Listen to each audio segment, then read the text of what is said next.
I'm Lindsey Smith, welcoming you to Raise the Line with Osmosis from Elsevier, an ongoing exploration about how to improve health and healthcare. On this episode, we continue our Year of the Zebra series and learning more about rare diseases. Our guest today is Michelle Hughes. We came across Michelle on Instagram, and we were absolutely inspired by her story. Michelle has told her followers that 2024 is the year she is supposed to die. That's according to the diagnosis she received 3 years ago from an oncologist who told her she had a rare, incurable form of cancer that had already caused tumors throughout her body. As a mother of 3, with her youngest child just being a few weeks old at the time of her diagnosis, this was obviously devastating news. But the advice of a second oncologist in Toronto, Ontario, fueled a remarkable change of perspective on her situation. That oncologist said, "All we can do is ask you to just live." And that is exactly what Michelle is doing. We are happy to welcome Michelle today to our Year of the Zebra series of conversations we began over 2 years ago with a focus on raising awareness and creating accessible content surrounding rare diseases. Thank you so much for joining us today, Michelle. Thank you so much for having me. I'd like to start with learning more about you and your life before your diagnosis. In addition to being a wife, a mom, you were also a social worker. Can you tell us a little bit more about that? Yeah, so I was a social worker. I worked in the field of child protection for many years, and I met some beautiful, incredible families. I just needed a little extra support along the way. And when I actually was medically retired from work, so I'm no longer working in that field, I finished off working in foster care and adoption, which was absolutely incredible and life-changing, supporting these families having forever homes. Absolutely, and such important work there. I want you to kind of take us through the time you first noticed that there might be a problem. I believe this was right around the birth of your 3rd child. And can you tell our listeners a little bit more about how doctors eventually arrived at your diagnosis with an ultra-rare sarcoma, cancer referred to as EHE? Yeah, it was actually a major roller coaster that actually started when I was pregnant with my first daughter, 5 years before I was actually diagnosed. So I went 5 years with this pain that nobody could figure out. And the first time I felt that pain, I was really close to my due date with my daughter. And I felt this pain high on my right side, kind of where my ribs area was and where my gallbladder would be. And so I went to my OBGYN and they said, "You know what, Michelle, it kind of sounds like gallstones. Maybe it's a gallbladder related issue. So we're going to send you for an ultrasound." So I went for that ultrasound and I was excited because I was like, maybe a sneak peek at my baby again would be great. And so we went for the ultrasound and they actually found a hemangioma on my liver.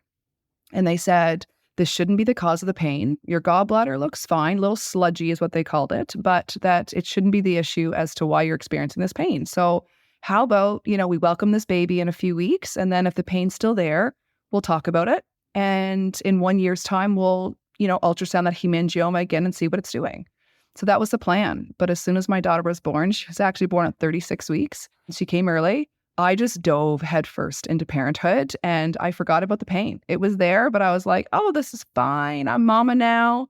And I dove into that lifestyle and I did go to my 1-year checkup. Hemangioma was still there and it didn't change. So we just said, you know what, I'll carry on with this random pain that would come and go. And it would be very sporadic. There was no tracking it. Was it I didn't drink enough water that day? What would it be? We couldn't figure it out. So over those years, the pain actually escalated, where I did go to the emergency room a few times. And in the end, we met with almost 17 doctors before I was actually diagnosed, which was after the birth of my 3rd take-home baby. And I had collapsed on my living room floor one morning when he was only 3 weeks old in front of all my kids. And when I got to the emergency room that time, they put me through a CT machine for the very first time, and they found innumerable lung tumors. And at that point, it was only 15 liver cysts. Wow. Thank you so much for sharing this. So I believe you're at age 34 now, and you were faced with the challenges of having a newborn at home, navigating this new diagnosis of incurable cancer. And you have 3 children that need you regularly as a mom. How did you kind of adjust to that new diagnosis? It was heartbreaking, number one. And number two, a lot of people don't realize this part of our journey, but we were only at our summer home in Prince Edward Island at the time of diagnosis. We weren't actually living in our regular home, which was in Yellowknife, Northwest Territories. We were only supposed to be in PEI for those 2 months, but our son had come early And our middle daughter was actually having 2 major surgeries at a children's hospital on a kidney condition that she has.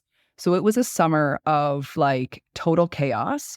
And when I received my diagnosis after having a biopsy that went wrong, I ended up in the ICU with internal bleeding at the site of the biopsy. I was terrified.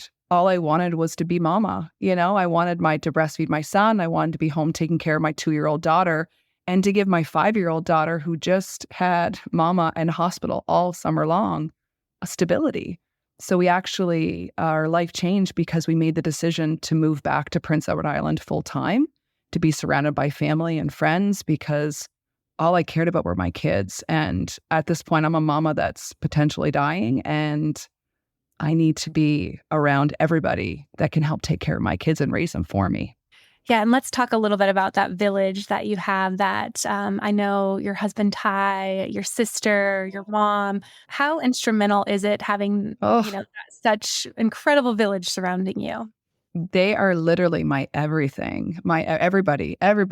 We have support everywhere coming at us. And it is the reason why I'm capable of doing the things that I do. To start with my husband, he is the reason why I'm thriving. He has supported me in ways that I didn't think possible, With the children, he is the most active dad you could ever think of, supporting me with my fitness regime and my wellness regime in terms of my cold plunging, my sauna, my diet changes. My whole world changed when I got diagnosed, and it was because of him and his support and his drive and determination to keep me alive longer that I'm here. But my mom and my sister step in to take care of our kids all the time, and we're so grateful for that. That's amazing that you have that support system, Michelle. I want to talk about a really pivotal moment when you met I believe it's your second oncologist. Mm-hmm. And she had kind of given you some really great advice and kind of the motto that you live by now. Can you take us through that a little bit? Of course. So the first oncologist that we had met with, we went 19 days after my biopsy and receiving the results, waiting to know what the game plan was. It was like the longest 19 days of my life because all I knew was they just diagnosed me with stage 4 cancer, an ultra-rare sarcoma called epithelial hemangioendothelioma. And the doctor couldn't even pronounce it. And they had said to me, we're going to have you go through a PET scan. And in that PET scan, you're going to see if there's cancer anywhere else in your body besides those 2 places. And unfortunately, they found it also in my leg. So I have a tumor in my thigh and one in my knee. And they said, okay, next up, we're going to meet with oncologists and figure out what prognosis, what treatment can we offer you?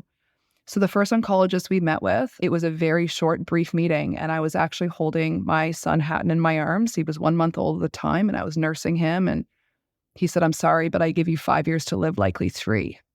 And I looked at him and I'm like, my son's never going to remember me. That's not going to work for me. No, I feel like I'm the healthiest sick person you're ever going to meet. Absolutely no way. So we left that office very discouraged and very upset. And thankfully, we came across a second oncologist who's still my current oncologist. And it was through a virtual consult with her. And she's a sarcoma specialist. And I remember opening the computer and sitting there feeling really deflated after meeting with that doctor and thinking, my kids, what kind of future are they going to have without me? And I open the computer and I see this beautiful, beautiful doctor. And she says, hi, are you planning on having any more kids? And I was like, what? Huh? Kids? No, I was just told that I'm dying. I don't think so. What? Why? And she said, well, I have hope for you. She said, I have a patient living for 20 years with your cancer. I have patients, yes, that sadly have passed away in 2-3 months after diagnosis, 3 years. Yes, it is happening. But I know of somebody out there that has been living for 20 years. And I'm hopeful that that could be you too. And that's all I needed to hear, like hope. There was hope, like somebody believed in me. And so with that, she said, I don't want you to do anything at all in terms of treatment right now. I want you to just live. And I was like, just live? Like, what is that? I want you to just live your life. And I said to her, like, how? Like, I have all these tumors. I just walk around. And she said, yeah, we're going to take a wait and watch approach and see what your cancer's doing in your body because there's a chance it could just be sleeping. Because this hemangioma you had 5 years ago, that was your cancer. And so these last 5 years, look at all of you've done. So I said, okay. I'm going to just live. But unfortunately, 2 weeks later, I landed back in the emergency room because our daughter, who was 5, started school here in Prince Edward Island and took home her common cold. And I'm a cancer patient now, and I caught that very same cold and landed in the emergency room, and unfortunately had found more tumors and bigger tumors. So I had to start treatment the very next day. First of all, it's amazing to see how one conversation with a medical provider had such a huge impact on you and how you've been able to take that and that recommendation of just live and literally run with it. I want to hear a little bit more about your treatment plan today. Where are we at today? Yeah, so it's recently changed. So at that time, she had put me on a experimental drug.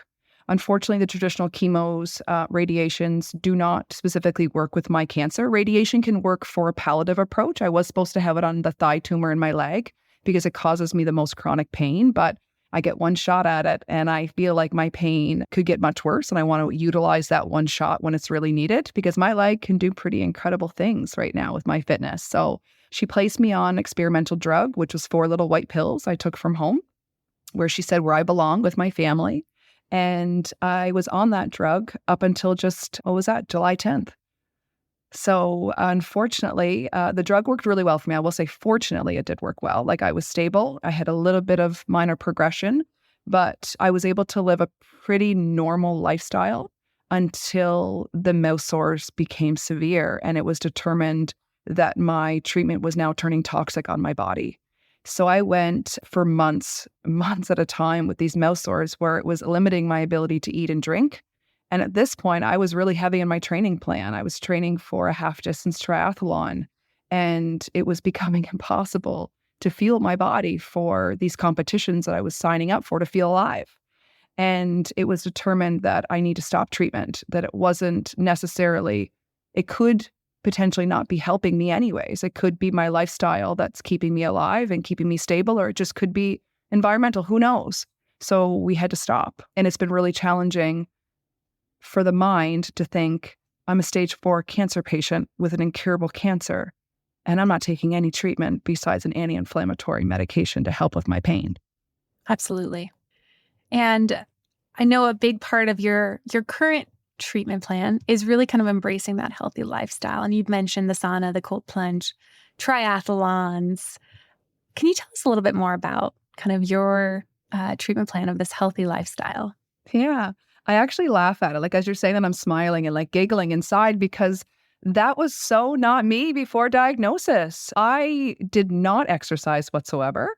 My husband is in the CrossFit world, in the CrossFit space and personal training on the side. And he loved it. And I used to say to him, like, you got 45 minutes, hurry up, get back in here. I need you with the kids. Like, you're wasting my time. I didn't think exercise or fitness was an important aspect of one's life unless they had a goal in mind. Like, for example, losing weight or maintaining a diet and things like that. I was so wrong. So I actually was feeling really down on myself after diagnosis, living at home in Prince Edward Island again. And I was like, if I want to live, I need to set myself up for success. I can't just sit back and wait to die. I need to take charge of my life, and it needs to start now. So in January 2022, I hopped on a treadmill and I learned how to run. And I became a runner. I had to walk for quite a while before I became a runner. And then I'm like, well, I'm a mom with 3 kids. If I want to be mama and spend time with them, then I need to be a stroller mom.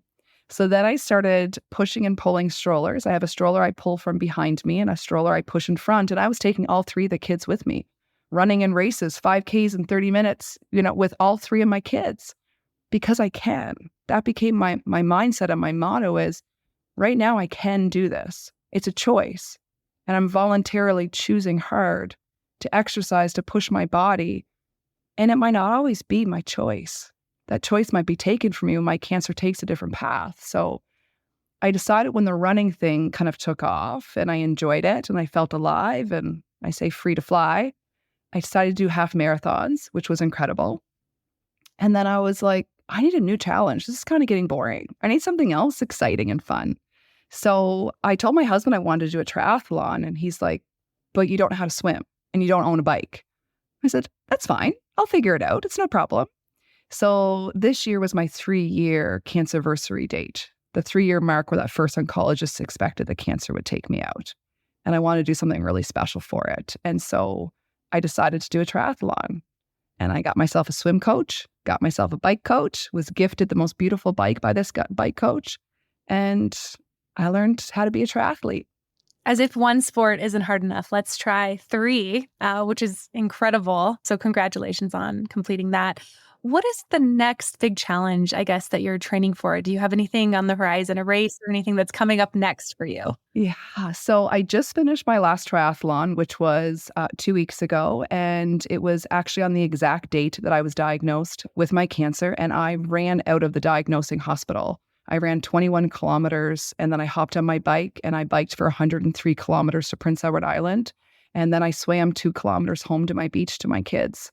And it was the most perfect ending to paving a new way for me and reminding my children and myself that cancer doesn't define me, that I'm so much more than that. So my next training plan right now is a 10K run, just a 10K run in my local area. But I would really like to compete in a real Ironman competition, whether it's a half Ironman or a full someday.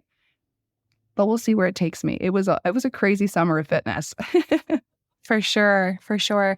You know, as you're talking a little bit, Michelle, about your training plan and everything, I sense such strength from you. And I just want to understand kind of, where do you get the strength inside of you to, keep pushing on every day, keep training every day, keep chasing joy every single day? I'm mama. I get teary-eyed. I'm mom. That's why I do it.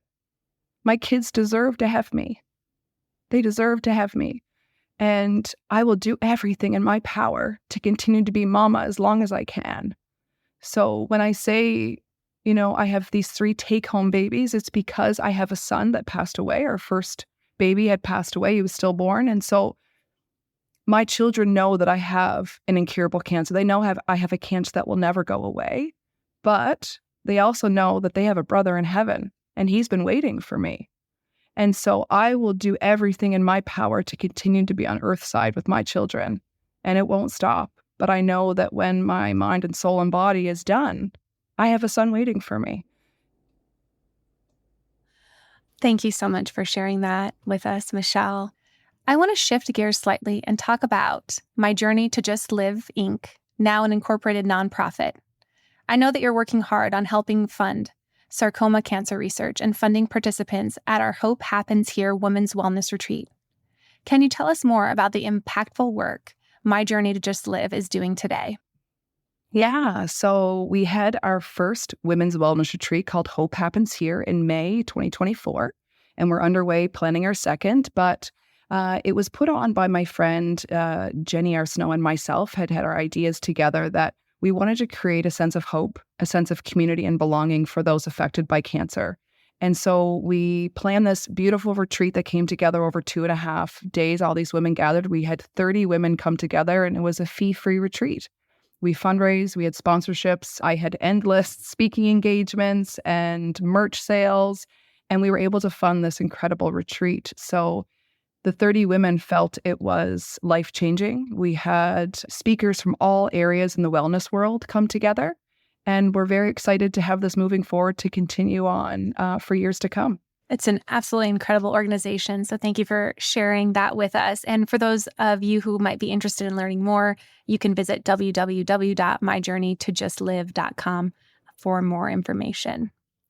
So, Michelle, I was talking to you a little bit about Osmosis and what we're all about here. We're a health education platform, and our audience comprises mostly of healthcare learners or early career professionals. Would love to get your advice for them. Any tips that you have on working with patients that have a rare disease? I think the biggest piece for me was the hope piece. It changed my entire world when that one doctor had hope. I can appreciate in the rare cancer world, there's not a lot of info out there. There's not a lot of information, and it's confusing, and you're back and forth wondering what to say or what to do for this particular patient that there might not be anybody else out there. But to have hope and hold it as long as you can. And the last piece is hemangiomas can be more than just a hemangioma because 17 doctors believed this entire time that it was a simple hemangioma, and unfortunately, it wasn't. That's such great advice for our future healthcare providers. So thank you so much for sharing that with us. And I loved the piece you said about hope. You need one person, one provider to believe in you. And that's really all it takes. Michelle, before we get to my last question, I just want to check in with you and see if there's anything that we maybe didn't cover that you wanted to tell our audience about. Yeah, I think we're definitely covering everything. I do have my Just Live Fun Run. That is another major event that we do host for my journey to Just Live. And that is raising funds for sarcoma cancer research for my ultra rare sarcoma cancer. And this year we had over 2,000 participants on the grounds. Last year we had 600. And this year it was a whopping like 2,100 people on the grounds. We had 1,800 people registered for this fun run. And it was a beautiful, beautiful event that people can participate virtually all around the world. That's amazing. Thank you so much for sharing that with us. And if they wanted to find out more information about that in the future, same website? Same website, or on the Instagram page, Just Live Fun Run as well, whatever works for them. Okay, awesome. Very good. Okay, my final question for you, Michelle, is what is next for you? My journey to just live longer. That is what's next. I'm going to continue working on my women's wellness retreat, my Just Live Fun Run, my wellness regime, my kids, my husband, chasing joy, having fun, and just living. Amazing. For those of you who would like to continue to follow Michelle, I encourage you to find her journey to just live on social media, which shows people a different side of people living with stage 4 cancer. Her handle on Instagram is altogether my journey to just live. And she updates this daily blog for her kids to look back and see how much she loves them and how hard she is fighting to be here. Today, she has over 30,000 people following her journey, including me. And I hope today, after this episode, you follow along as well. She encourages her followers to choose hard. And even though on paper she may be dying, she is still out there chasing joy. Whether she's enjoying the summer cottage, spending time with her sweet family, or training for her next race, Michelle reminds us all that cancer doesn't have to define you. And you have the choice to find joy each and every day. Thank you very much, Michelle, for being with us today. Thank you so much for having me. On behalf of the entire Osmosis and Elsevier team, we are all cheering you on. I'm Lindsey Smith. Thanks for checking out today's show. Remember to do your part to raise a line and strengthen the healthcare system. We're all in this together. If you like this podcast, please share it on your social channels. You can also subscribe to the series and check out all of our episodes at osmosis.org/raisethelines podcast.